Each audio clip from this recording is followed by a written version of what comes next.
Okay,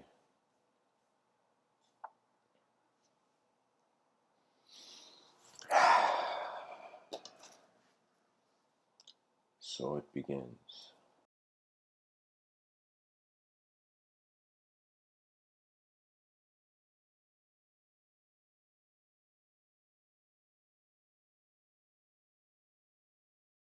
Hello, everyone. Welcome to today's episode. The title is How You Receive the World is Important. And the subtitle I've written, Duality is the shadow of one. To be honest, I wanted to write duality is the shadow of is the shadow of a singular dimension, is the shadow of a singular dimension, you know. But anyways, I couldn't write the whole thing. There's limited space for the title, so duality is the shadow of one kind of gets the point across. How you receive the world is important, but before anything becoming important, one has to wonder where they are. Before trying to find treasure, you have to locate where you're starting from. That means you got to pay attention to how manifestation is occurring. The human being is defined as an individually conscious existential creature, at least in 2020. And right now, the moment we're in history, we are living as individual minds in individual bodies. But there may come a time where we may experience ourselves as a species, as collective minds, even though the bodies could remain individual, or it could be collective bodies and many minds, like a bunch of people plug their head in the future into a computer. And so, what is that? That's like, in some sense, one mind being many bodies, right? Excuse me. So, how you receive the world begins with how you process data, and how you process data is experiential. Mainly, it's experiential. Language brings forth the sort of simulation of reality, like when a person looks at a tree and you're calling it a tree, right? But on some level, that's just an objective phenomena. It has nothing to do with the concept, which renders it kind of empty of nature, in the sense that when I look at that object, I can call it anything. It's like I could call a tree a car.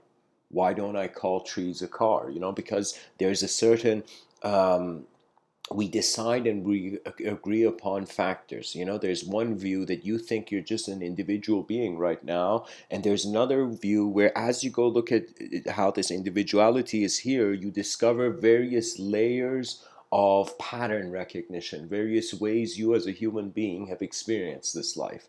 you know It's kind of like we were an animal that was defined by the rhythms of intelligence of its environment. We were in the food chain. Like, it's like you asked like your very, very far ancestors, hey, how was life? You'd be like, you don't have time to answer because they were running away from beasts in the wilderness. Okay, so we first opened our eyes in savage conditions, and over a span of, certain people claim 250,000 years, civilization has kind of emerged in the way it is now through the sophistication of both inner and outer technologies. Before outer technology, inner technology must have been developed. When you kind of go back, you see that many people, it's like inventions were not acknowledged when there wasn't a subjective atmosphere, there wasn't a subjective awareness. That means when we live as animals, we descend from the multidimensionality of our experience. When we live like liberated human beings, there is something different there. There is a dance of the free will with the chaos of the world and how it organizes it. When I say how you receive the world is important, is because a person can get drawn to various archetypes, and then the archetype goes in the steering wheel, and many years of the person's life passes by, and they've been under the impression there's something, like their beliefs have been solid, their beliefs haven't been challenged, and the person goes on living life under a certain impression, not realizing that subjectivity, and especially when it comes to believing language, is like putting boxes over your head. That means, imagine someone who's never seen a computer doesn't believe a computer exists. and you go tell the person there's a device that gives you access to all the like information, around, gives you access to a lot of information from around the world, and the person who's never seen technology may be like, what is this? What, this is magic, this is the person would feel unjust. I've noticed, especially in when you speak to religious folk, when you speak to those who are religiously oriented, you cannot have too deep of a philosophical conversation, because eventually one has to question why phenomena is here, and to question why phenomena here is here could be frowned upon in how a person holds their faith or how their faith holds them. You cannot do an action over time and not be identified with it. If it's the same with children. Sometimes you see that some of the most violent and vicious human beings, they're not who are spontaneously and randomly violent, like they don't rationalize the situation, they're just their inner realms kind of bulldozer over the civility of the moment. Those people, the reason they are like that is because something in their life has made it okay. If we go into, I believe it was Descartes who spoke about the tabula rasa. The kind of, was it Descartes or Plato? It could have been Plato. I don't know. But let me double check this right now. We'll have some of the viewers be Team Descartes. We'll have some of the viewers be Team Plato. Let's see who wins. You know, I think tabula rasa is seems ancient, too ancient for Descartes.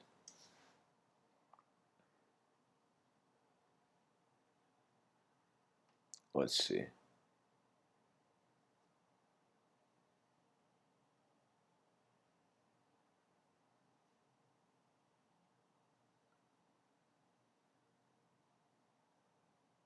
Okay, it wasn't in any of those.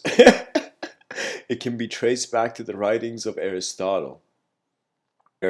Where he writes in his treatise De Anima, on the soul. So Aristotle has this thing where he's written on the soul. I should definitely read that, of the and of the unscribed tablet, De Anima. And he says in one of the, so I'm reading it here, it says, in one of the more well-known passages of this treatise, he writes that, haven't we already disposed of the difficulty about, this is Aristotle saying this, haven't we already disposed of the difficulty about interaction involving a common element, when we said that mind is in a sense potentially whatever is thinkable, though actually it is nothing until it has thought.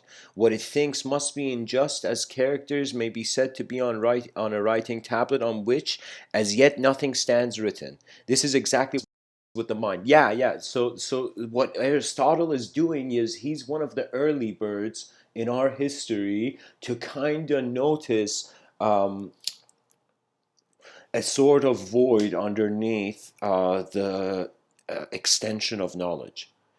The same way we see our planet is in the middle of like empty space, we're on a rock in the middle of nowhere, and we give the definition and direction and meaning. So it's kind of unique, but I think one's life and its quality has to do with how much they are responsible for their creation. That means you as a human being, how much are you aware of your humanity, and how in every individual moment there is a collective influence, and in every collective moment there's an individual influence. The greatest quote I have heard on leadership is from Lao Tzu. He says, after um, after the work is done, after the leader's work is done, the people will say, we did it ourselves. The ultimatum of true leadership, to be the invisible wind that directs the visible. That is another way of saying your mind is the leader, your animate intelligence is the leader of the inanimate environment you perceive. That means every human being is a leader of their own experience and existence. And you have to realize that you hold yourself in certain lights. Every person does this because on some level, when you look at what the mind is, some people are like, yo, is it a bundle of thoughts? And you see, no, the mind is not just a bundle of thoughts, it's an awareness to the passage of subtler phenomena. And when I realized this, do you know how massive it was? It was a moment. It was one of the most beautiful moments of my life when I realized the content of my mind cannot define the mind. You know. So, anyways, I'm gonna continue reading this. Um, so I'll read it from the beginning. This is from Wikipedia, of course. I feel it has a certain relevance. Um, In Western philosophy, the concept of tabula rasa can be traced back to the writings of Aristotle, who writes in his treatise De Anima, or On the Soul, of the Unscribed Tablet. He writes of the Unscribed Tablet. In one of the more well-known passages of this treatise, he writes, haven't we, I read this part, but I'm going to read it again, haven't we already disposed of the difficulty about interaction involving a common element? When we said that mind is sense potentially whatever is thinkable, though actually it is nothing until it has thought. What it thinks must be in it, just as characters may be said to be on the writing tablet on which as yet nothing stands written. This is exactly what happens with the mind. So that's what Aristotle said, and it says this idea was further developed in ancient Greek philosophy by the Stoic school. Stoic epistemology emphasizes that the mind starts blank, but acquires knowledge as the outside world is impressed upon it. The doxographer Etius summarizes this view as when a man is born, the Stoics say he has the commanding part of his soul like a sheet of paper ready for writing upon. Wow, wow, wow. Yeah. The ancient Greeks were like, how hilarious is it that their wisdom seems to be our future? Not to be our future, but I'm saying like we tend to think that it's going from the past to the future, but I have this kind of hypothesis that the body is going from the past to the future, the mind is experiencing the future to the past. There is always a symmetry at work, and every moment you have felt you were weak, there has been a symmetry at work, and your subconscious images of strength have been just waiting for knowledge.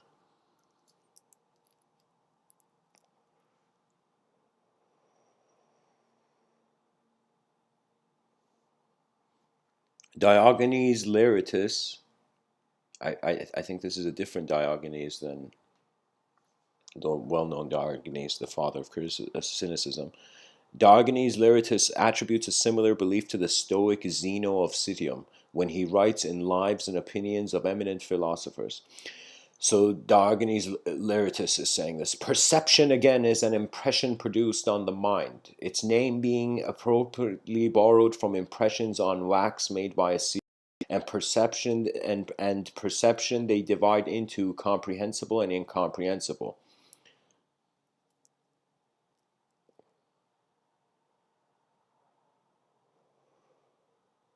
So guys, check this out. He's kind of saying, I'm going to read the full quote, but Diogenes Laertius here is saying that imagine what you perceive is an impression of the world on your mind.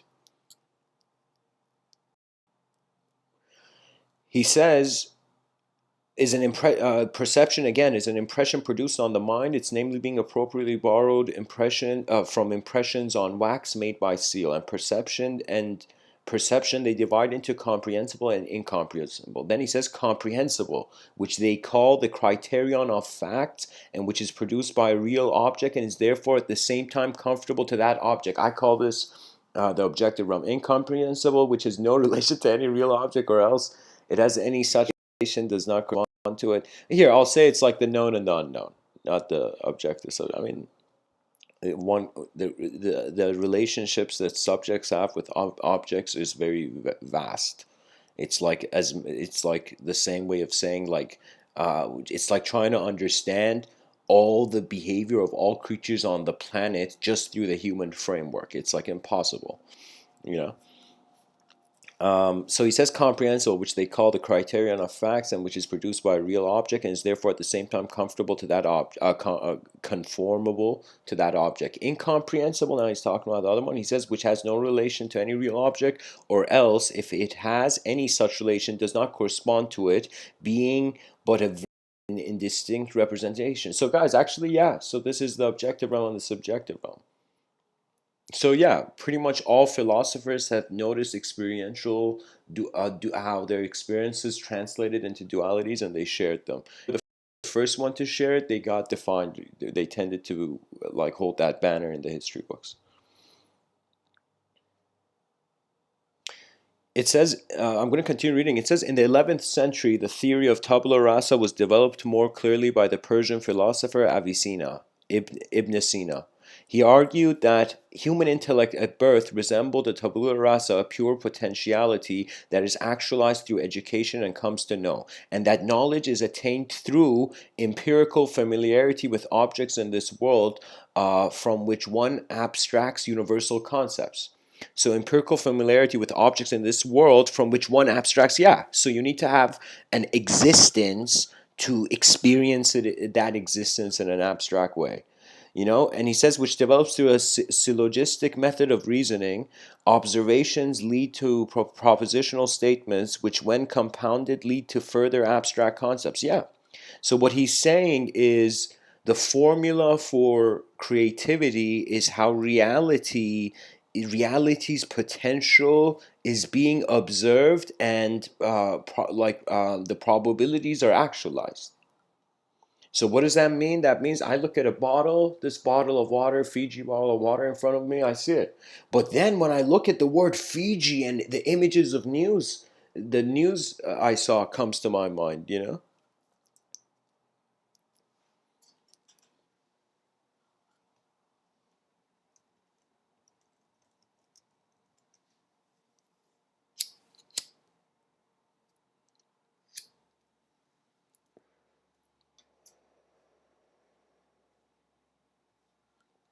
I see this word Fiji, I see the flower on the bottle, and when I see the bottle, it's I can totally see this bottle is not subjectively existent alone. That's the fascinating thing about our subjective realms. No, but none of it is alone. You cannot comprehend life as a single person. You cannot, because your singularity is based on how you're separate from the collective. So you need to be able to acknowledge everybody else as different as you in order for you to be you. So inevitably, I'm saying the psychology of the child has already subconsciously acknowledged the collective.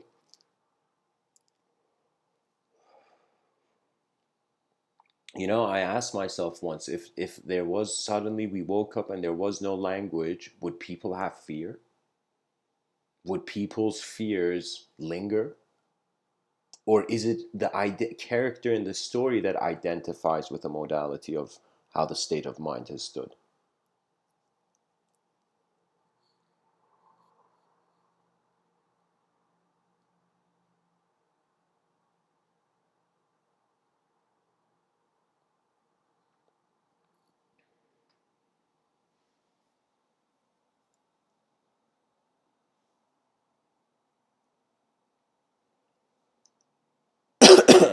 Excuse me.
So, anyways, guys, I'm going to continue. So, we can see that the ancient Greeks knew what was up, and they knew what was up, had it down. They were conscious of duality. We have become distracted by duality because of the desire for infinity. When you haven't comprehended your dualistic realm, when you haven't comprehended your dualistic realm, infinity can it like if your mind is introduced to infinity too early, you're not going to care for the duality. That means it's kind of, spirituality becomes an escapism when the inner realm gives a promise too soon. I feel ultimately, what is intelligence? It is natural abidance and the continuity of the evolutionary being. That's it. Really, human beings thinking about what their purpose is. I understand in regards to their inner realms.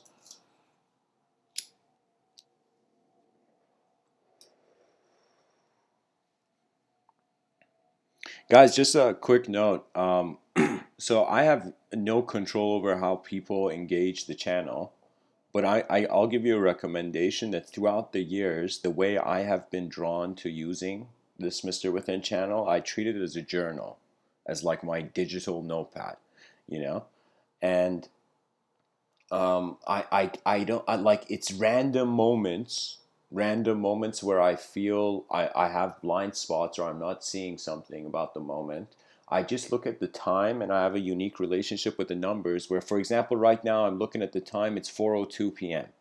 So I would in that instant go put type in MW402 and try to find, for example, like that talk, and just to see what concepts arise. Because I'm telling you, I have heard my own voice in editing these talks so much that after some point I don't even care about my voice. No, it's not that I don't care about my voice. It's just that my attention goes to the sequence of how the concepts arise in the talks.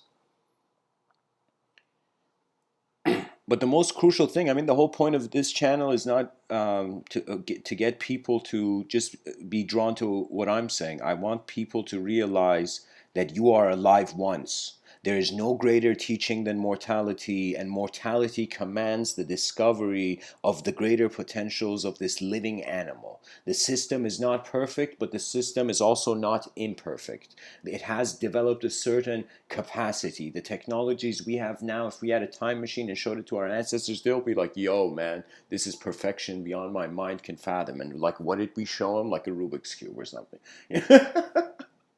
So what I'm saying is reality is incredibly fascinating. There's a way where you are internally holding it, and there's a way where the world is holding your internality. So I say pretty much you as a human being, your survival depends on you being aware of how much you are happening to the world and how much the world is happening to you. That means there are moments you can be alive where the archetype has become collective. Usually you find this in communities. You go see that many yogis, they had this kind of ceremony where they would say it was a satsang, and it was a kind of song of liberation. And so there was this like enlightened guy. He would come and talk, and people would remain there in silence. And after his talk, he would go and say these mantras, and then there would be this just a bunch of human beings in a room, pure silence. And in that pure silence, people would kind of notice, whoa, whoa, whoa, what am I doing here? And then that thought would make him wonder, how is everything occurring? When your mind dares explore the macrocosm rewards it.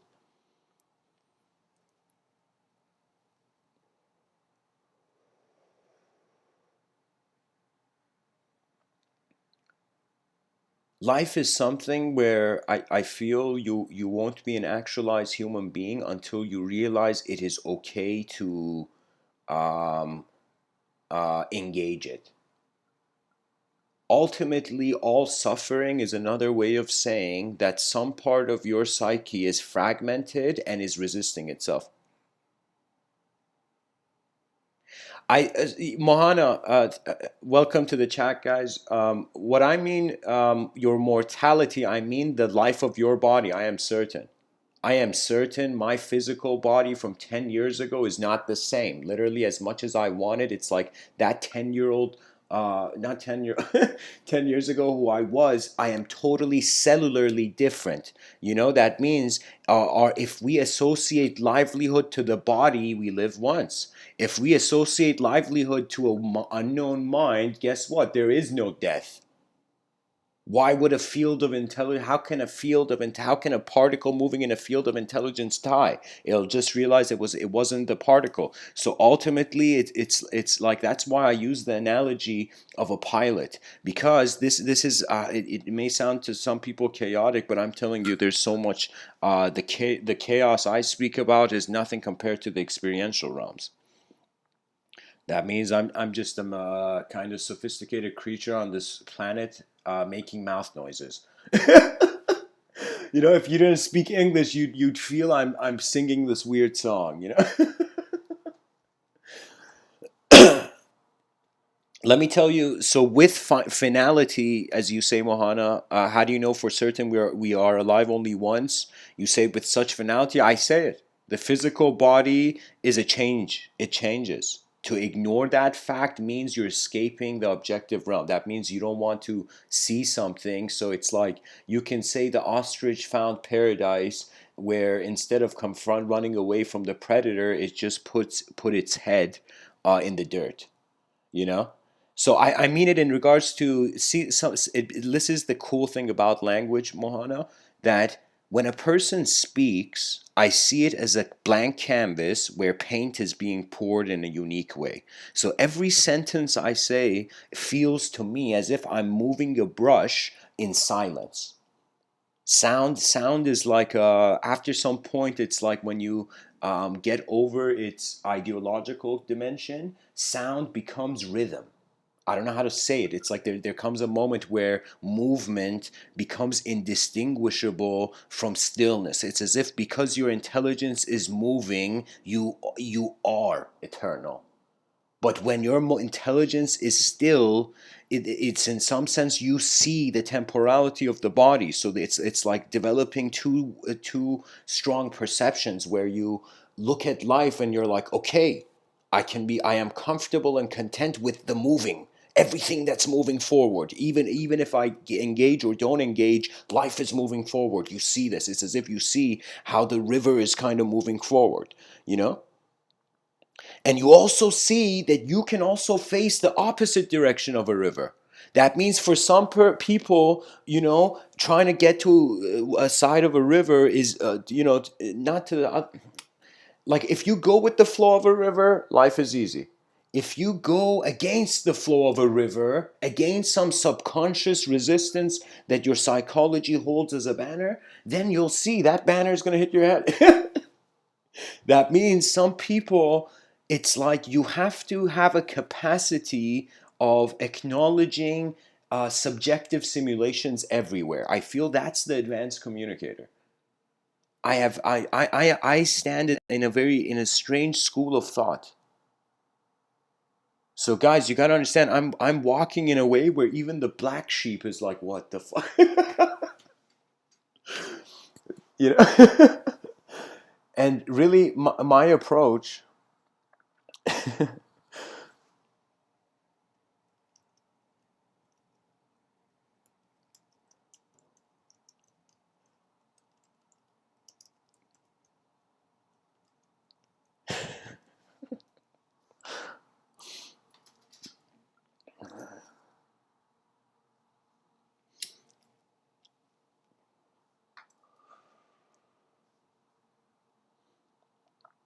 So anyways, guys, what I'm trying to say is, yeah, in your inner realms, yes, you can get over. I've experienced states of mind where um, it's like my life turned from this linear character in a story I wanted to be into a non-linear fascination with it. It's like I suddenly became the fool of the kingdoms of my own knowledge, And then I was like, how is it happening? How is it happening? And just the that moment where imagine you're in a situation and somebody comes and says anything. Let's say person A and person B are walking in the street, and person B comes and says something harsh to person A. Now person A could instantly just play along, just improvise anger. but but if the person in anything, anywhere you are in this life, you just ask yourself, if there was a genius perception in this moment, what would it see? When you wonder about how phenomena is occurring, experience activates. When you just, um, let me tell you, there is, I think I should create a word for it, an inner confrontational threshold before the language threshold. That means there will come a moment where the creature will suddenly realize they are not a thought, and the guilt and judgment of any ideological pattern, it's like you step out of the river of karma and you're like, whoa, while I was in the river, it was this endless push and pull. It's I to be honest, this may be kind of an uncommon, unheard of metaphor. But I'll say karma to me perfectly fits into the image of a river. What that means is Rama, this deity in Vedic tradition, the archetype of the perfect divine man. Um, Rama is asked about what is the point of working in this life where there is suffering. Why should we care for enlightenment when we are all suffering? you know, where it's the system is so messed up. It's a complaint about the existential condition. And Rama looks at this man and says, "There's an advantage to human life. The lesser dimensions, of course, reality was held in a much more multidimensional regard back in the day. You know,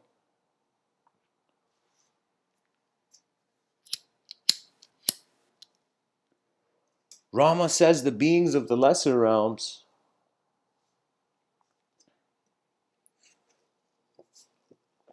they do not have enough consciousness to even ask the question. They are lost to programs of self obsession, which are ultimately nature's prison. So, in some sense, Rama says the lesser beings are not conscious enough to ask the question. They're not evolved enough to ask the question. And he says, be the gods in the higher dimensions and the lokas, they are getting so many offerings that they never need to ask a question. So it's kind of like the beings in lesser dimensions than the human plane of existence, in lesser elevations of our existence, at least in how Vedic thought held it.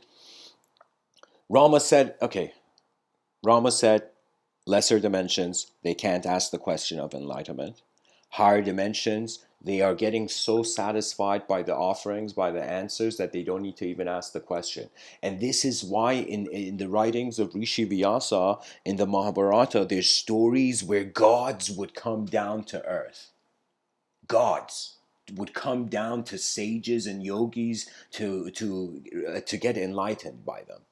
you know and Rama said the human life is the perfect balance of free will and the opposite of free will, a sort of unknown will, the perfect balance of known will and an unknown will for the enlightenment to occur in some sense.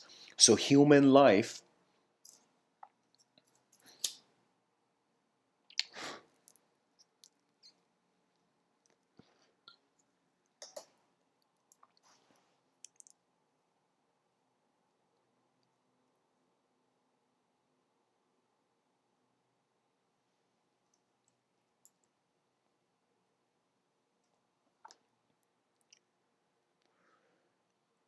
is an opportunity, and if not seen as an opportunity,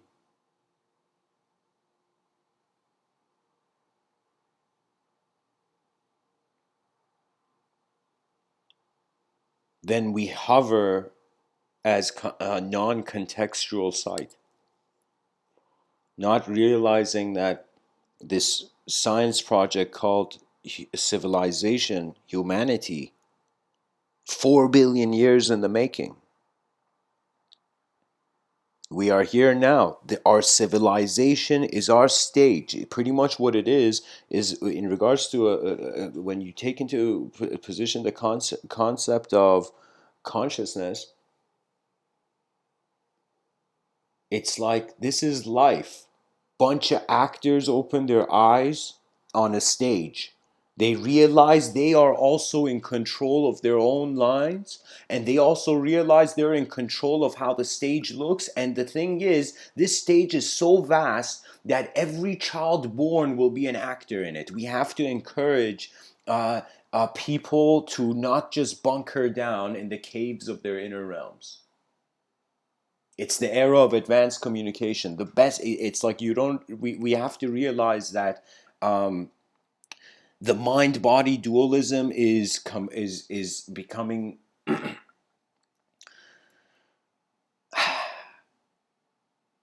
we are piloting our plane of existence. And as we navigate through it, there will come a time where either the pilot becomes the whole plane of existence, or the pilot evacuates from the plane of existence. That evacuation from the plane of existence is kind of like going with the river, you know? Going against the river. The pilot becoming the plane of existence, or maybe here. Okay, let me change. Let's not relate these two contexts actually. I'm realizing as I'm evoking more context, the concepts change meaning, of course.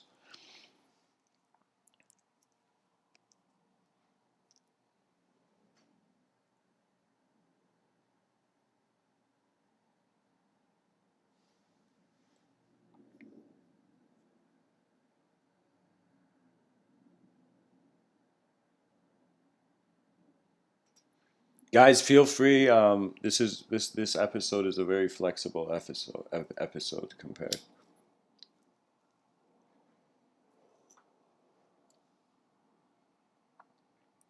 Pretty much, what do we do with our minds as living beings? That's the question. And the question is either we try to look for the secrets of the mind. That means we forget about, we try to be seekers of the truth of nature.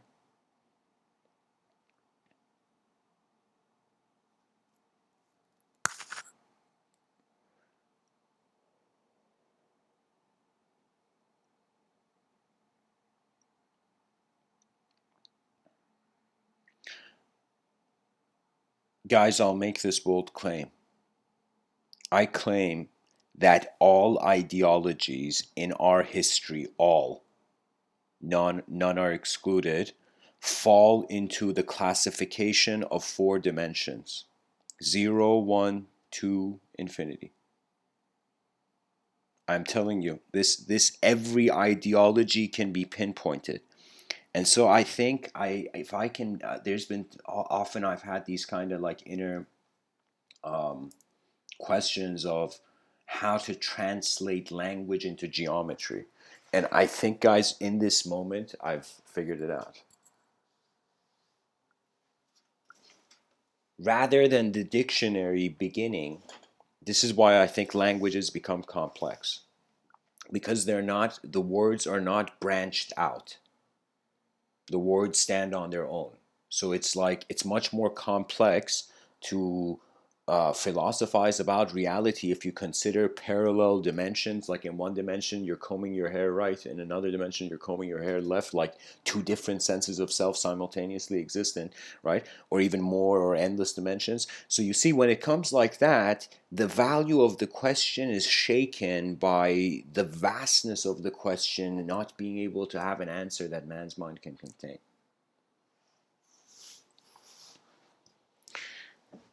0, 1, 2, infinity. These four symbols are, strangely, I will claim these four symbols as the lords of all languages. And the geometry of it would be we see a single point, and then we see a single point. That single point, um,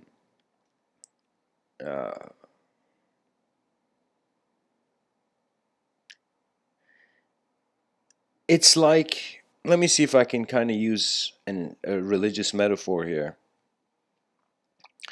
God created everything, which means God created everything and nothing, which is a part of everything. So God created duality. For dualistic creatures, God appears as a singular being. There's only one true God. And then we see, but before man, God was a relationship with the void, was a relationship in absence. That means it's like the concept of creation could be limited to our dimensions. Higher dimensions, we maybe where energy that totally realizes itself in no longer based on its shape transformation.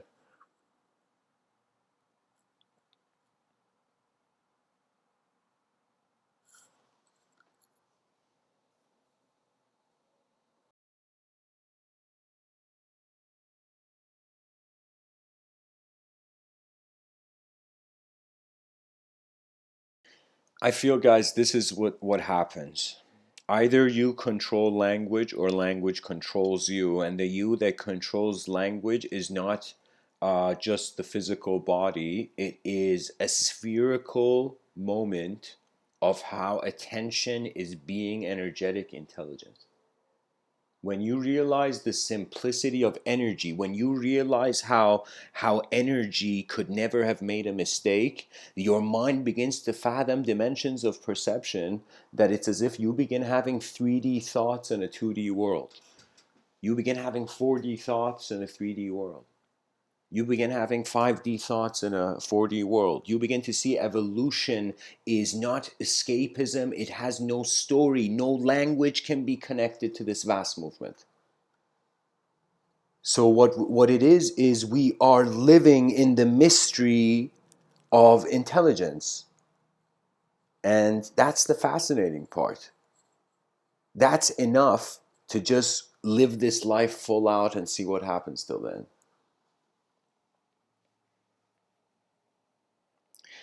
Um, Let me see if this may.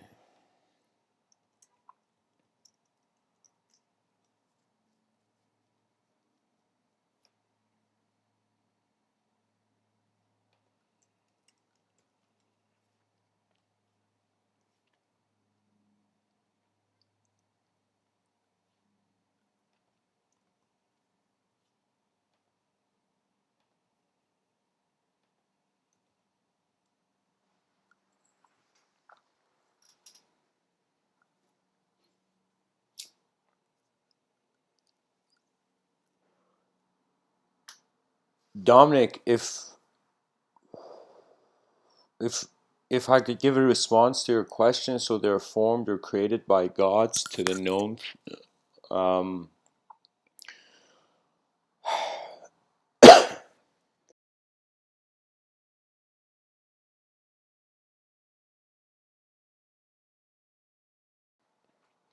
of course, Dominic, your mind may hold ideology differently, but the way I see really the concept of anywhere on this planet, if there was a human being, considering that there was a higher being, a sort of higher personality, we got to understand the same way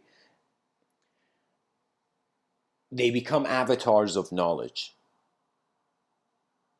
So the higher dimensions, they are not conditioned. It's like you see how imagine right now on Earth we're experiencing 50% conditional free will.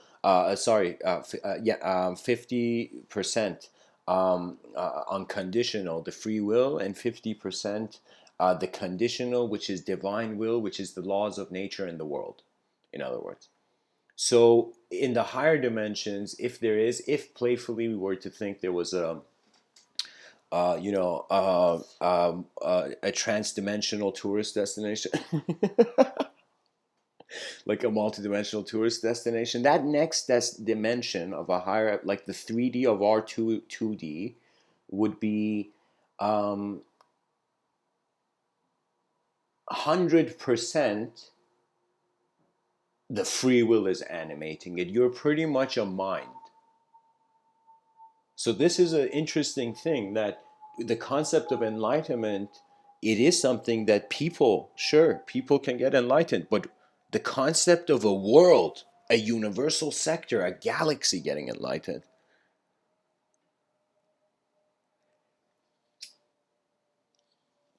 how you receive the world suggests how your eyes have opened to the moment. Sometimes I've gotten angry at myself, but I couldn't get angry at myself too long, because the concept of self changes as the person moves. As you live, life happens and is sculpting you. So on some level, every person is already content with how life goes on, you know. Sometimes the acknowledgement of universal truths render the guilt of personalities of in regards to a micro view, like, trust me, the mind is so advanced that if a child's mind can make a teddy bear into its best friend, literally, like a teddy bear has a personality the child sees in it. So the human mind has an ability to personify a concept, a thought. A thought could be given a personality. And suddenly, those sentences behind your eyes, which you were thinking were your thoughts, have become the dialogue of the context you have chosen to hold it. Pretty much the pilot of consciousness navigates is the whole plane of existence. And if you look at an airplane, it has two wings. Our plane of existence, its two wings are chaos and order.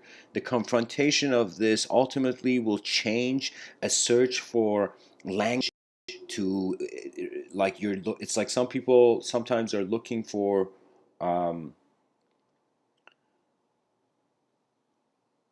like, when you realize a book is a mirror, that's when you are a mind projecting the body. So if we can personify our thoughts, like, I can look at an object here, this coffee cup, and I can personify it. I can suddenly think as if, like, how in King Arthur's stories, Merlin was trapped in a tree, like I don't know, um, Zeus was a coffee cup or something. Like, you know what I mean? Like like the mind, like, as the electromagnetic fields of whatever, like, mass the object has. But what I'm saying is, suddenly I personified an object. And then you can personify symbols as well. Sometimes the way I remember concepts is by looking at the word. For example, something I feel like, if there was a museum for words, for, like, words, the word nowhere would definitely be in that museum. Because the word nowhere, if you put a space in between, becomes now here. So if you look at conceptually, whoa, nowhere is now here, like, whoa, you know? So you get a recognition of kind of the observer, pretty much befriending your intelligence, and then the freedom of your mind, you know? When your mind feels you are trusting the moment, um, it gives you momentum, because life is becoming sincerely important for you, your own intelligence, or whatever that concept could mean. There's so many ways that human beings move. There's so many eyes that look at this world, that in some sense we cannot have one standard of perception. I think that the educational system should not have this constant testing modality, but should first of all become, like, imagine how many kids would stay in school if the educational system paid them for their actual intelligent contribution. If people do anything for money, they can also become geniuses for money. You know, it's kind of like manufacturing genius in an artificial society, you know, by payment.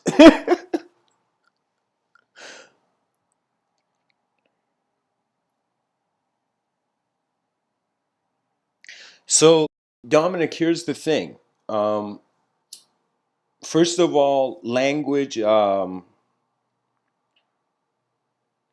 If reality is multidimensional, the multiple choice answer, all of them are true. All of the above is true.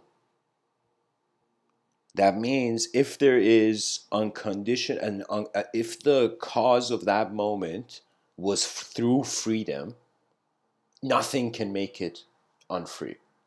If you are conscious of what you are before entering a room, nothing can touch you. And when you are conscious of your own being, when it fascinates you,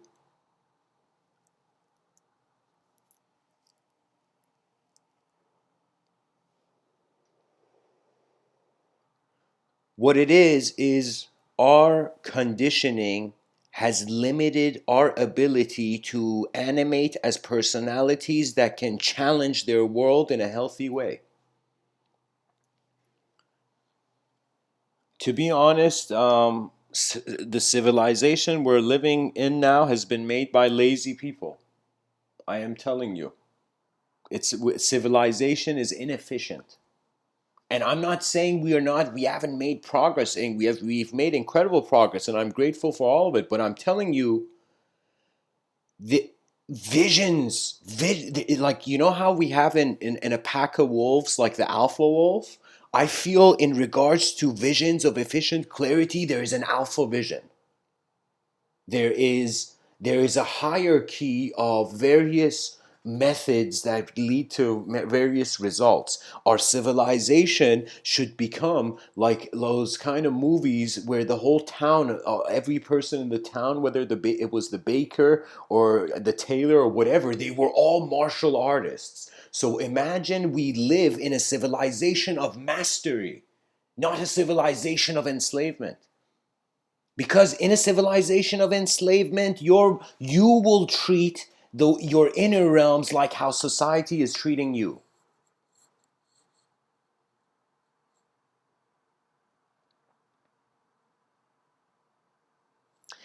And the issue is, this is the chaos of freedom. There is a sort of chaos at the edge of freedom. This is the chaos of freedom, of realizing your enemy is your mind. It is never anything outside. Therefore, any resolution to any sort of outer conduct, I say, like we have passed the time of rebellion.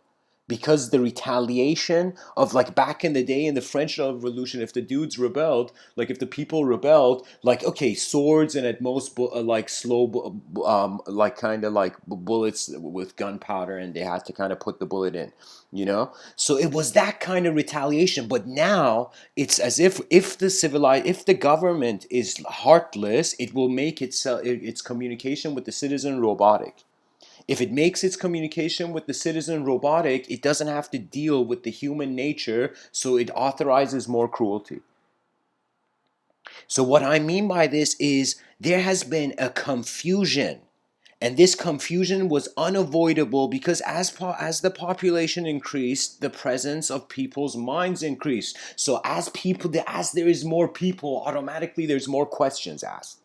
You know, so when more questions are asked, people are like, yo, what is this? What is this? What is this? So they're looking around in their environment. And then you'll see how much intelligence is just how things are happening, not per se how things were or how things will be.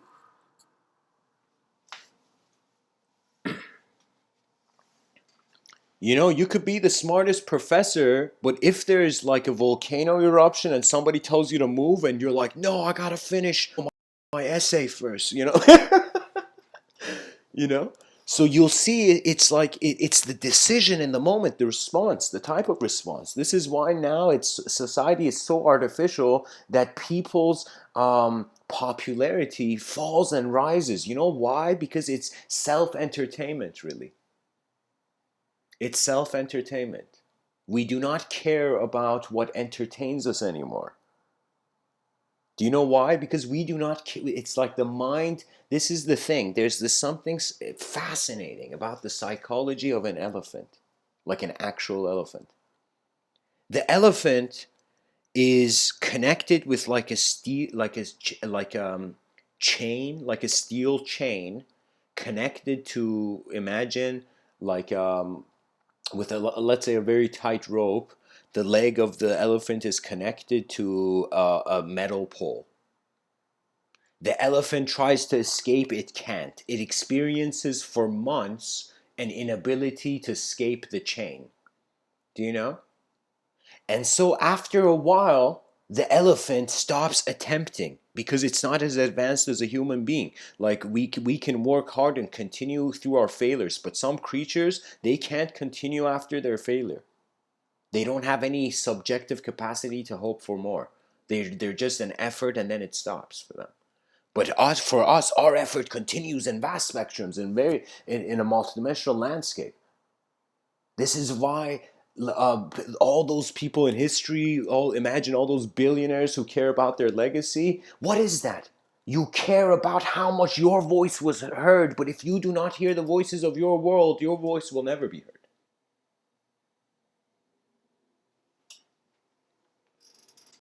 So there has to be a penalty for too much free will.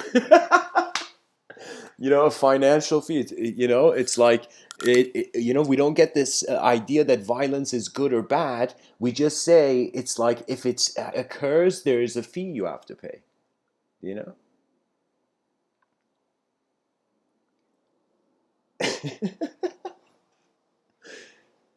guys. Of course, I'm being very playful here. I'm just sharing some thoughts here. So as Aristotle says, it's the sign of an educated mind to entertain an idea without accepting it. That means observe, then define.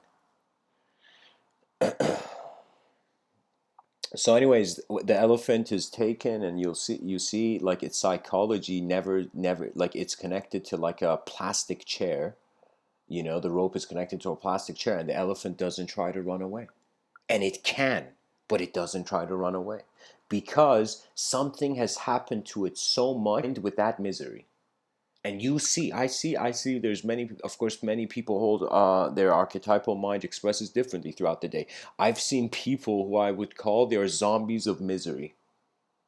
It's like as if they're dead inside. No, I don't want to say it like that. It's as if they haven't implemented the effort to consciously change with their world, so they are held back by their own unconscious, you know? And this is when spirituality can become escapism. When you felt you couldn't go further where you actually wanted to, so you still had the desire, so subjectively justified.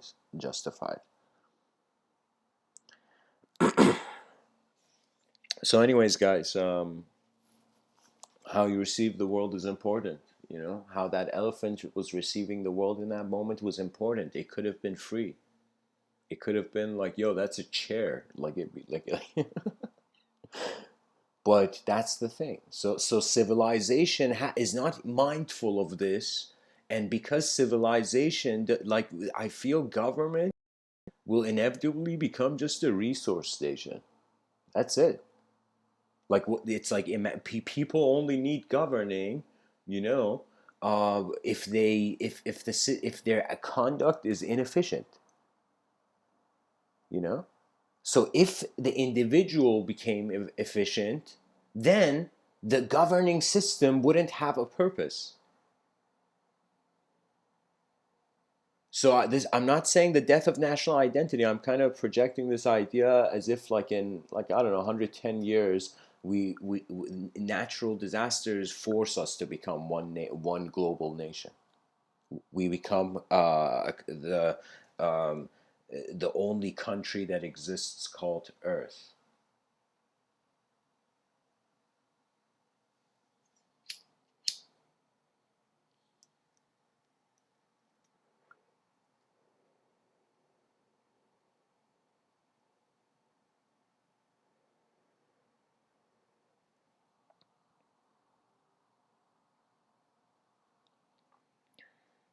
I feel just like how you can't capture the immensity of a waterfall with a plastic. You cannot measure intelligence, believe it or not, because as long as there's free will, change is authorized. I have seen people who they have changed, you know.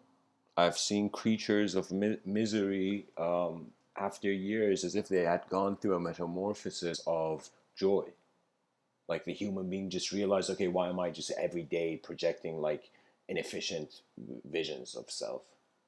Why not just wonder, okay, I'm alive, the objective body is here once, even like our waking state is not even eternal. We have to sleep at some point, so the value of the waking state is really in how think of it this way: when your eyes open in the day, it's like the cosmos is like, all right, human being, you got some time to use your free will.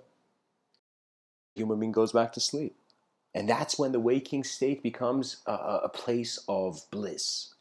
That's when the Satchit Ananda kind of state develops. And when I say state, pun intended.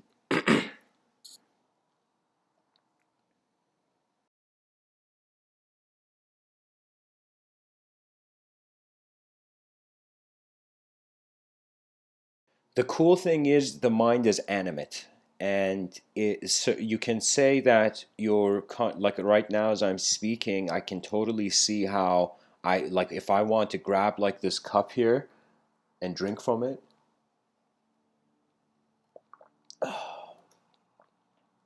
see, that's like my attention and my awareness moving my hand. I had to think for my hand to move. Not think, I had to, my attention had to move for my hand to move.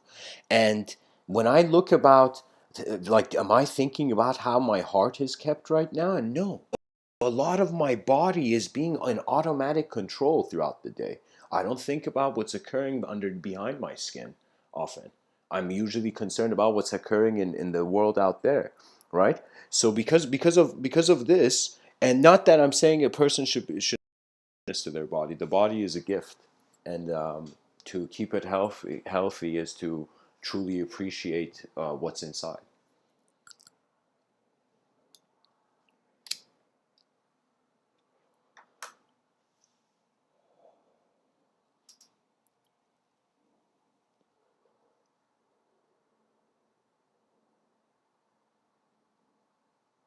Yeah, yeah. So I have an answer for that, Dominic. So guys, in the chat section, if nobody knows, this is a live stream at this moment. Dominic has asked an incredible question, and I would encourage more of you to ask questions like this. Dominic says, "Where does the word or thought cup exist?" Thank you for asking something that for since 2011 has become my ultimate fascination. It has become my fountain of youth. The question of how am I here and what is in position? What is the prime mover?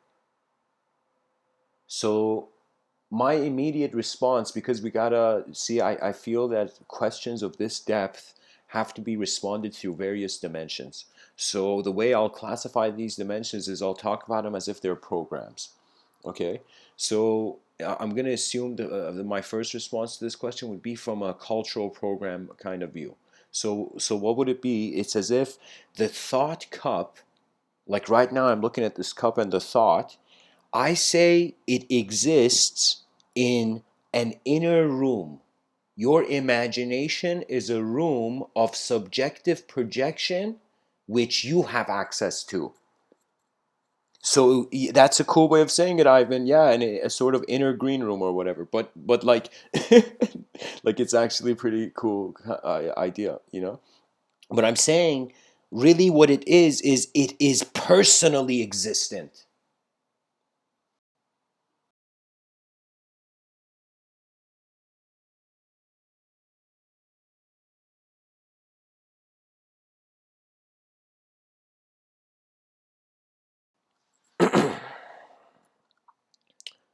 The thought.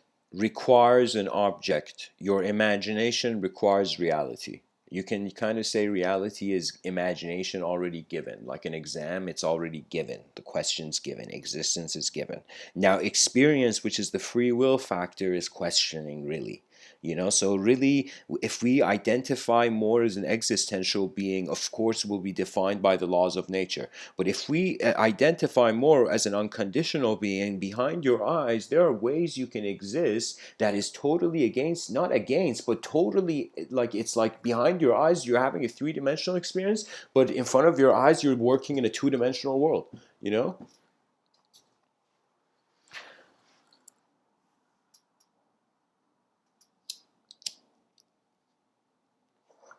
I kind of see it like phenomena exists. There's phenomena. Stuff is here. Right now I'm in a room. Now to avoid this and to suddenly say it's all an illusion, let's get enlightened, like that's not the proper approach. The thing is, you stare at existence and you first try to see what is here before you do an effort. I feel that is something in mastery.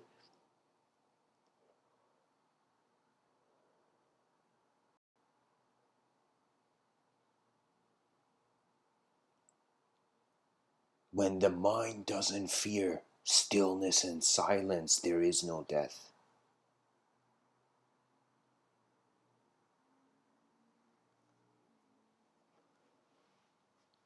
I'm going to kind of point to the sub title here.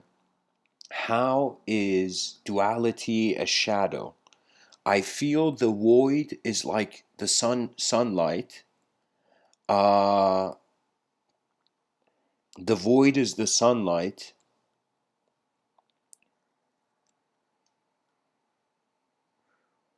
The singular, the world, is the object, and the shadows is the subject. This is why I say we got to take language, we got to treat language playfully. That means any human being after like we've passed 2020 who gets angry at language is you need to kind of have your soul look in the mirror.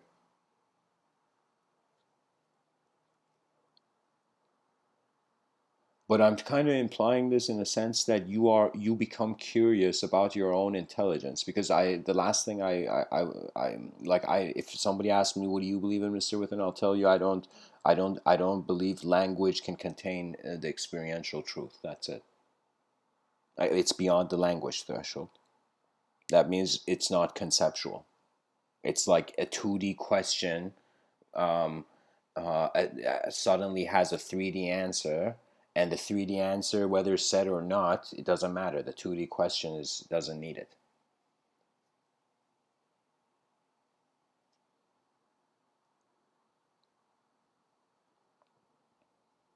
So, anyways, guys,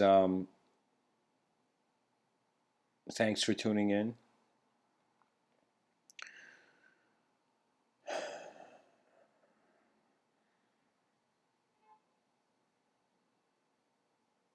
And I think there is no greater way. Like people totally underestimate the power of writing. Just a human being having an ability to synchronize their objective hand, you know, their objective movement, like it's like your body is rhythmic in a sort of synchronization with the rhythms of the speed of your thinking. I've thought of sentences, like I've come to write down the sentence really quickly, and I've thought of the sentence so much ahead that it's as if I skipped a word, I was writing so fast. So I noticed that it's like the body, it becomes aligned with the mind when the mind has an authentic vision of the body.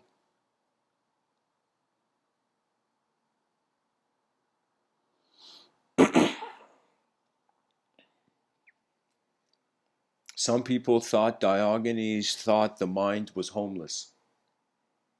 That means it was non-local. But I am telling you, life is a privilege. It's as if you're standing with the greatest general on the greatest battlefield known to man. where the language wars of the mind is occurring, where every physical consequence is arising from an inner constitution, an inner inspiration. And really, if people on this planet had more resources, they would have less violence, because a lot of violence is coming out of class distinction. People are seeing something better, they don't have it, they want it, so they take it. And this will happen as long as there's a sort of lack of realization that as all the moments that we act like an animal, we are not evolving as a human being. Like it's not healthy for the species. Imagine as if like some of the cells in your body decided not to exist anymore. They rebelled.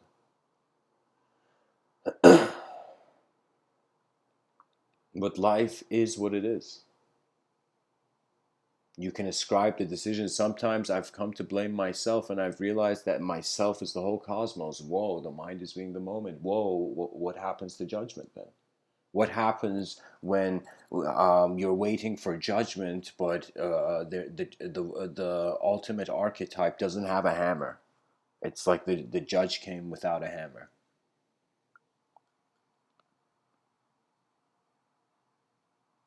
I'm just telling you guys this. Imagine the island survivor on the island mentality, and I think anybody who considers this mentality, the genius of their inner realms will pour out instantly. Let me tell you what it is. You have to assume that the mind, because nobody has your eyes, you are on an island. So right now, let's say let's forget the idea of the soul for a moment, and let's just think there is mind.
Guys, I feel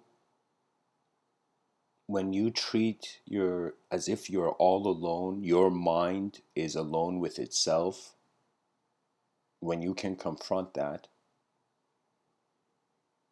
you are confronting the unconditional presence of the condition. How some scholars say we have no choice in having free will. It's like we have free will, but we have no choice to have other than having it.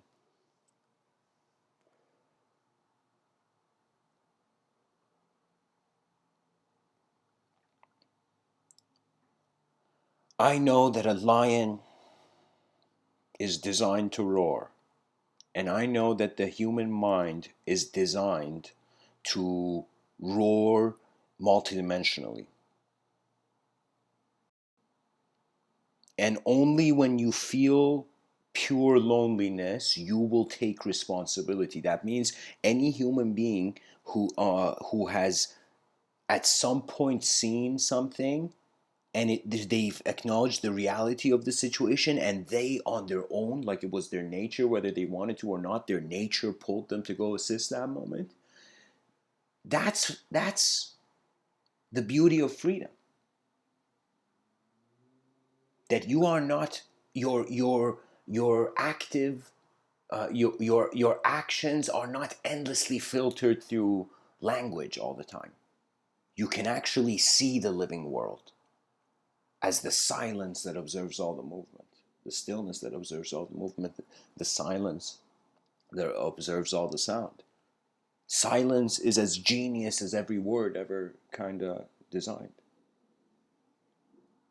So I am right now kind of, I feel anybody who's drawn to these talks is to some degree fascinated by, as if kind of wondering about the designs of our inner realms.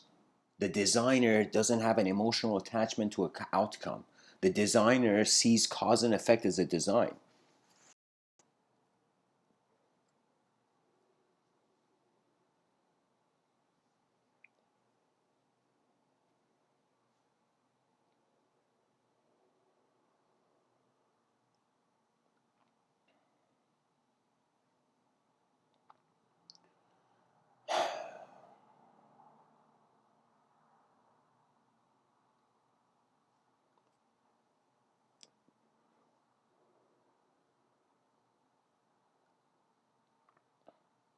When you realize you are your mind, you laugh at first, but then you will cry simultaneously. Let me tell you why this happens. Because you laugh at the illusion, but cry at the truth of what happened. So I kind of feel our experience of subjective reality is kind of like we're playing catch with the world. And something is thrown in our inner realms and we hold it and we have a choice to throw it back, or we have a choice to just throw it on the ground or throw it, do whatever, right? So if there is no greater vision to human life, the human being will be like, why am I here, and you'll be either pulled towards the nihilistic trap or the enlightenment trap.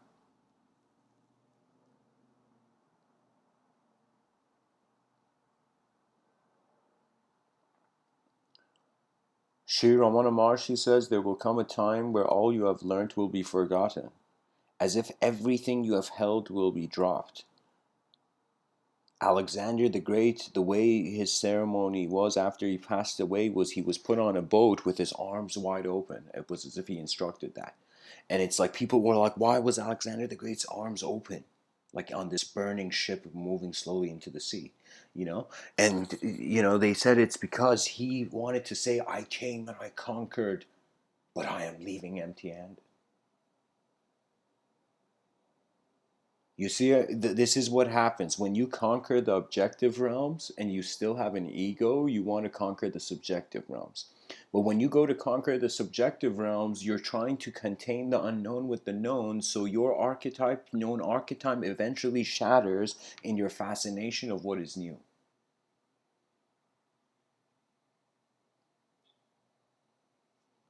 If we conclude we're an eternal being, life gets weird too. It's like, why does an eternal being need to survive? Why does a moment that why does energy need to have a storyline in us? But if we think we're temporary, we'll be like, okay, we're here once in this form, and so reality is multidimensional AF.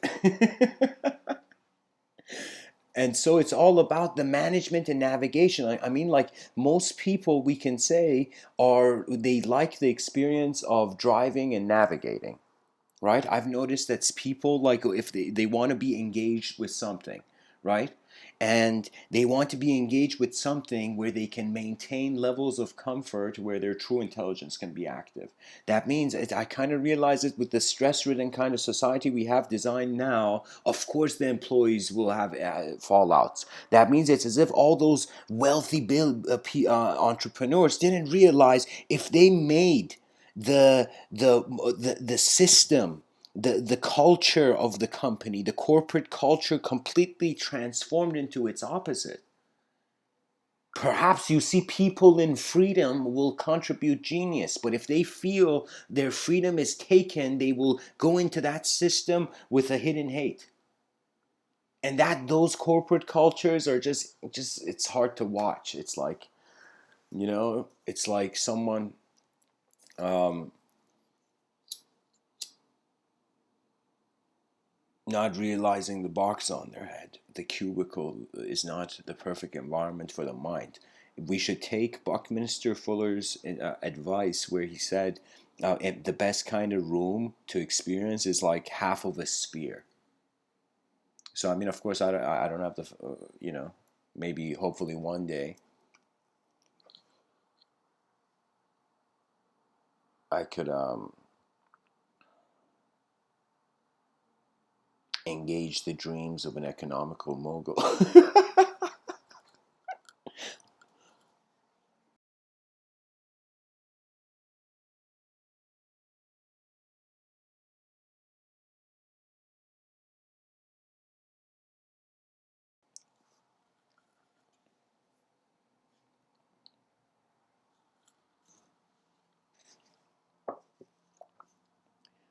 The idea is ultimately it's one rock. The best way we can design our cities is first to realize that we have to be responsible. We're moving into an era of advanced communication where it's no longer necessary to just seek truth or believe truth, you know? Where the era of advanced communication means that we are for the first time as creatures beginning to wonder, okay, we've noticed objects, or we're like, okay, we've noticed subjects, what is next? And that's when I feel it's going to be an experiential navigation, and the greatest way is through dialogue. That means we have not, even though I say we are kind of moving into an era of advanced communication from an era of ideal worship, but at the same time, I'm saying it's like we're moving into a situation where we're realizing we are like tourists in manifestation. Okay, we're journeyers. Everybody is a traveler. Don't feel sorry for them. Don't feel too kind of proud, and just realize that life is of changing values, and really the strength of character, not the strength of your physical body. I'm not talking about going to a sort of kind of weightlifting competition here. I'm saying of the nature of survival. I'm saying a sort of realization of the inner strength, that how much have you dared remain your simple it's like have you forgotten who you how decent, how your decent eyes existed. It's like there's a moment you see it, and sometimes depicted, I don't know, but I feel it's like depicted in some TV show where you see the kind of mafioso who's corrupt suddenly realizes, remembers his family, remembers his mother, remembers all the things that were decent in this life, and how his decision to deviate was in some sense a kind of an entrance into a earlier hell. So what I mean by that is, like, there is sacrifice, of course, but we have to think about making the system advance. That's it. To be honest, I don't even think my ultimate intentions are even too altruistic, because I see civilization transforming in such a where our psychology will no longer see poverty, but we will see those with the potential to be great. So we reach out. It's as if it's crazy, because there's so much of a class distinction. The classes are at war, but if they were not, they would suddenly be a relationship of kind of like, as if like it's strange. It's strange, but it's as if um, the system that slaves you, that which breaks the change, becomes the angelic archetype.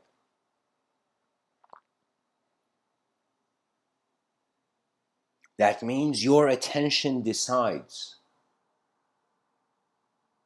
if you see a world of light or you see the shadow.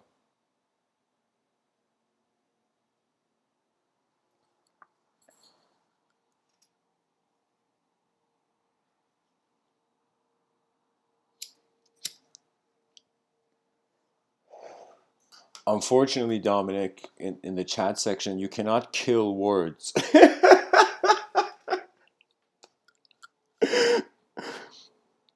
you know? We cannot kill color.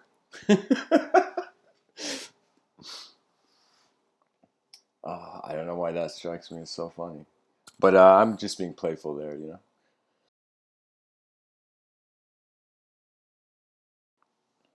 Oh my God. I'll kind of ask this.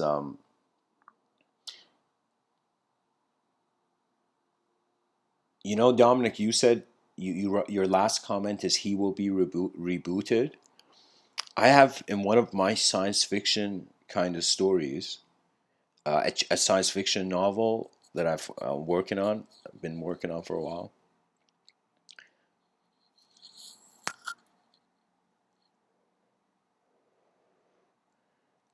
Like Dominic, I hope you listen to this because here's the story. It's a sci-fi story I created. I'm just going to share it with you because it relates to this whole. I don't know. Just your comment kind of reminded me of it. I think it's worth sharing. So what is it? It's the year 5025.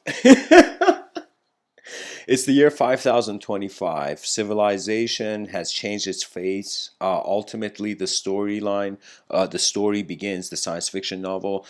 So it starts in the year 5025. The civilization is governed, the government of the civilization. First of all, there's like nine parallel realities to Earth. Okay, so these nine parallel realities to Earth, they have governments. So there has come this one government called the Enlightened Society in my science fiction novel. I called it the Enlightened Society, and the Enlightened Society is for the first time the first government that is governing Earth in like a bunch of parallel dimensions of Earth. It's the first actual multidimensional kind of government, right? So I created in that world. So what happens is there's a person, the main character, his name is Rasul, Rasoul, and his name is Rasul, and human beings in this story live thousands and thousands of years. I've developed a sort of liquid technology that human beings stopped eating animals because they found a liquid replacement. That means the person would just drink a couple, I don't know, like a sort of unique juice, and that liquid would kind of like energize them incredibly to a point to the ultimate health. So it was like we had liberated disease through juice, like a sort of uniquely designed juice. So in the story, there's a character who is walking. The chapter is called "The Ocean on the Mountain Peak." The ocean on the top of the mountain peak. That was the I remember I thought about the world design in that moment, and I'm like, how cool is it that we see volcanoes with lava come out? What if it was a whirlpool like there in the thing? Oh, I forgot to say something. So guys, check it out. I said the society was divided between the traditionalists and the futurists. So in this society, there is not only robotic beings, and the human beings have gotten enlightened to such a degree where robots are like living like how human beings are living now, right? So robots, human beings have gotten advanced and enlightened to such a degree where they're acting as angels, like an angelic dimension for robots. So many robots cannot ever see human beings. It's like it's their programs are not authorized, but they're living and learning from human civilization because the enlightened society concluded that rather than fighting against our own machines, we have to raise them in our own light. And in the story, this is the chapter, the ocean on the mountain peak. Rasul, the main character, has a childhood friend from school named Justicar Nova. His real name is McKenna, Mechenna, and I was so inspired by Terence McKenna that my inspiration for this character's psychology came from.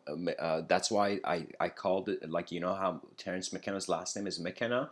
I just did something unique and made it Mech, so mech as in machine, McKenna. So the name of the kid. So Rasul, the main character, knows this robotic friend of his because it was the first AI robot sent into the educational system.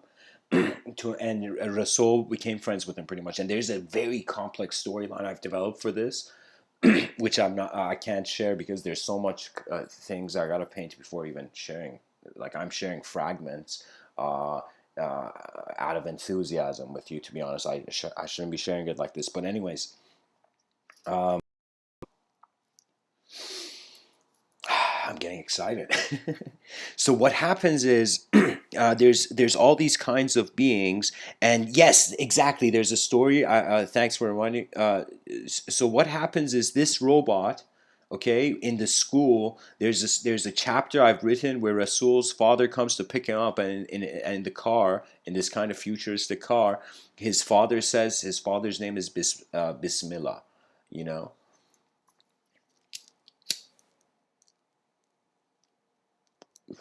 the names were intuitively chosen. I really can't have any comment on why I chose the names, but I went with it. So Rasul's father has come and picked him up, and tells him how was school. And Rasul says this new robotic kid came to class, and in break time he was looking in the garden for a unique plant. And the kids came and bullied him with a trash can and kind of like beat up this robotic kid, and nothing happened. And this kid would endlessly go looking in the yard trying to find some sort of like psychedelic approach towards an illuminating consciousness. So I've pretty much created a robot that is trying to find psychedelics to see that beyond its robotic design. And this was a kind of my inspiration. Like, to be honest, Terence McKenna was a very he was like he was a scientist in the guise of a shaman, in the face of a shaman. Do you know? And so in this character, Justicar Nova, he's all grown up now, and he becomes one of the most important people in the robotic realms. He becomes the first robot to say that if robots had biological stomachs, they could experience the hallucination. Like, if they had a sort of certain biological component to their being, they could at least experience what it would be like to react. So at this point, technology has evolved to a sort of there's been many enlightenments in nanotechnology.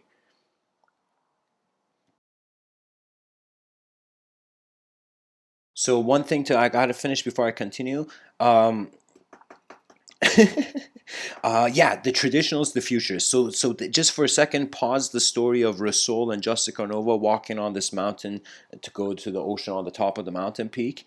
And for a second, I want to say that this world I've designed, the traditionalists are all those beings that believe time is linear. They believe time is linear. The futurists are all those beings which include aliens, robots, and star beings, or any being, many various kinds of even non-physical kind of space is even a being kind of in my novel. Galaxies have souls and whatnot. So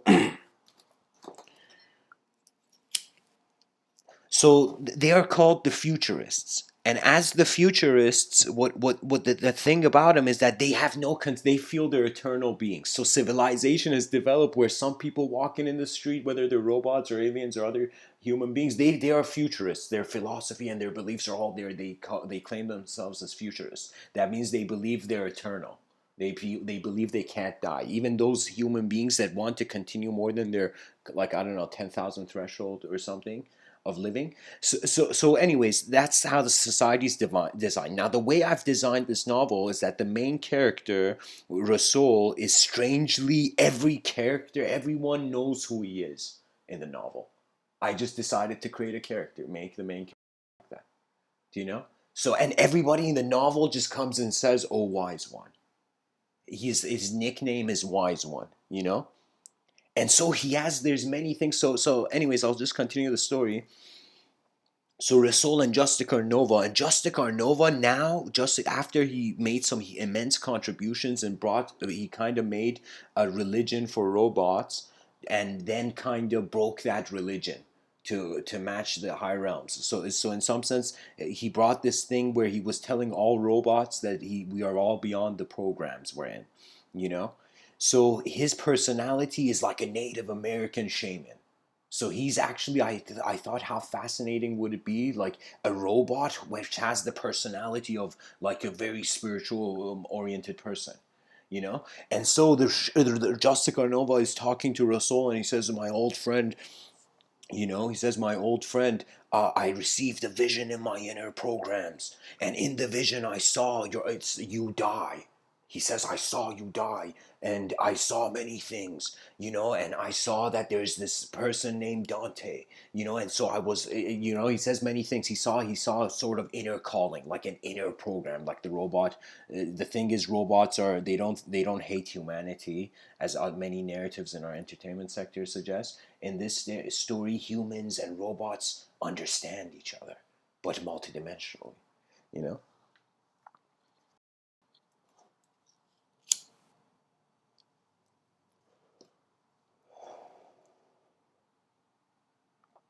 So Justica Nova and Rasul are walking, and suddenly Justica Nova begins sharing the history of this mountain.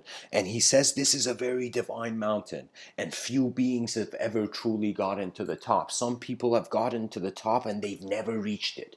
It's been like this endless climb.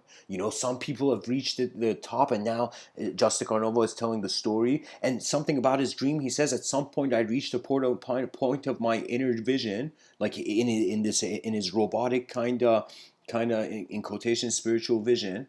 You know, he says I reached a point where it said access denied, as if like the unknown was not revealed to him any longer. You know and he just knew that he had to find him, and he had to take him up here. And then he says the narrative is that there's this programmer named Dante. Okay, and Dante is this programmer that has done something insane, that has made many human beings trapped in a simulation. And so there's so many people. He's created heaven and hell. He's created this program. I call it HH. And so this program HH is this massive simulation where millions and millions of people are trapped in it, and they don't even realize they're trapped in it, and so they're not living. They're just preserved as kind of like a statue. So it's this chaotic thing, right? And so Justica Nova, this robot, is trying to save humanity from the machine, from the machines made by the ignorance of man. Like that's like, I really like this character, Justica Nova, I've been. And Justica Nova says we have Dante was known to go into this mountain, and there's a whirlpool. There's like in the top of the mountain, there's an ocean, right? And they say Dante has known to climb this mountain and enter the center of it, right? Only one person, Dante. And sorry, Jessica Nova says there was also someone who I spelt the name of it as Adi Yogi Rinpoche, right? And but all the I's and the O's were 1 and 0. So because it's a robot telling the story, and Jessica Nova tells him that before Dante, only one person. This is the history of this mountain, how the ocean appeared, and the story is that there was this very enlightened woman, this incredibly enlightened woman who was just traveling in the wilderness, in like a kind of a spiritual traveler, on the world, you know. And what happens is she gets a vision. She gets this vision that she has to climb this mountain. And she climbs this mountain, and she gets to this top. Mountain is I remember it's snow. It's with snow. So she climbs this kind of very hard mountain. She gets to the top of the mountain. The top of the mountain is a flat desert. As if when she reaches the top of the mountain, it's a desert. And she's following the voice of her inner vision. And she goes, and the voice of like pretty much the universe tells her in that moment that she has to go to the center of this desert. And she goes to the center of the desert, and she's told to sit down. And then it's said, legend has it, I've kind of written it like that. Legend has it that in 3 minutes she experiences 300 years of holding on to her human thirst. That means somehow she experiences the intensity of 300 years of, I think it was 300 years of thirst, and then suddenly in 3 minutes, though. And suddenly what happens is when she awakens from that experience of 300 years of thirst, she's hovering on just where she was. And from underneath her, this whirlpool of water began, which started the ocean on the mountain peak. Okay? So Now, what happens is Rasool and Justicarnova reach the top of the mountain peak and they see exactly there's a whirlpool of water. Justicarnova brings this kind of disc, like some sort of disc thing, where both of them go stand on it, and suddenly the thing goes to the center, like it's this flat plane, they're both standing. The flat disc hovers to the center where there's this whirlpool, right? And Justicarnova tells Rasool nobody has been able to access this and go in this.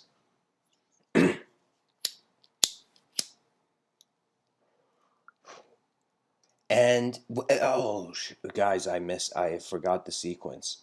I messed up the sequence. This is where the Adiyogi Rinpoche story is told. They come to the whirlpool, and then Justicarnova says the Adiyogi Rinpoche that's how she got into. And the moment she says this, Rasool looks at Justicarnova and says, I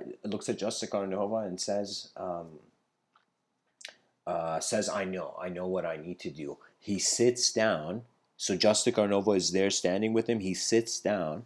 And when he sits down, like a light comes around him, picks him up, and he goes into the center. And that's so mind blowing for this Justicarnova that he sits down and puts his hands like a prayer above his head. And I wrote an amazing sentence that I hope history at least acknowledges it. um, I wrote that robots don't cry, but they reboot. And it's as if in this Justicarnova's eyes, something so unfathomable to its robotic program had occurred that it just reached a point where the moment it could not process and reset. So that's why I was kind of reminded of that whole story. Now, what happens when Rasool goes inside the mountain? He realizes it's just a galactic embassy. And he realizes Dante is actually this young blonde girl, you know, who's a star being. So she has access to come into this galactic embassy, which is hidden as a divine mountain for people who don't know it's there, you know. And I have this cool thing I say when Rasool descends down, it's as if he is a sun entering an inner earth.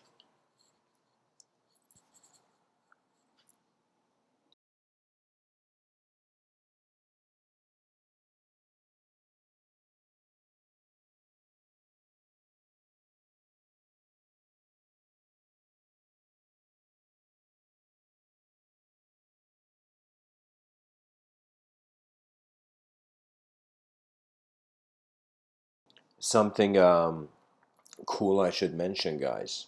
The way I've designed Rasool is that he is the embodiment of the divine will, pretty much, in the story. And what that means is he never fights. In the whole story, he never fights the world comes and saves him. And there's like, I really hope I finish writing this and I can share it with people. Right now, I thought of, maybe, guys, tell me your opinion on this, whoever's listening. I thought of starting a sort of Patreon and maybe sharing some sort of written content. And if anybody has a suggestion on what would be nice, like, you can share that. So, anyways, guys, thanks for listening. The mind is very able, and where there is fascination, genius soon follows. Much blessings and namaste.